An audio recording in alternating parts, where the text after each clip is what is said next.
కొన్నిసార్లు అనిపిస్తుందేమో, ఉద్యోగం పోయిందండి వెస్లీ గారు, ఇప్పుడు ఎలా పోషించాలో తెలియట్లేదు. కంగారు పడదు, ప్రార్థన చేయి, పెట్టు దేవుని సన్నిధిలో నీ విన్నపాన్ని పెట్టు, మోకాళ్ళే దేవుని సన్నిధిలో కుటుంబంతో వేయండి.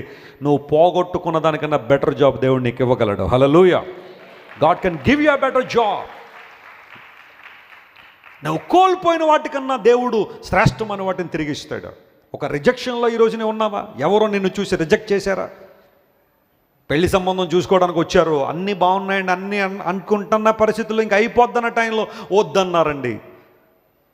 యవనస్తులు అంటారు కదా, పెద్ద బాధే, చాలా కష్టమే, ముద్ద దిగదు. కొన్నిసార్లు అన్నం తింటున్నప్పుడు కూడా ఎందుకు రిజెక్ట్ చేశారా, నాలో ఏముందని రిజెక్ట్ చేశారు.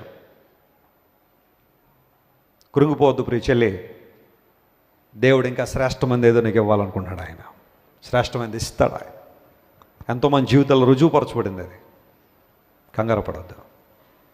యవనస్తులు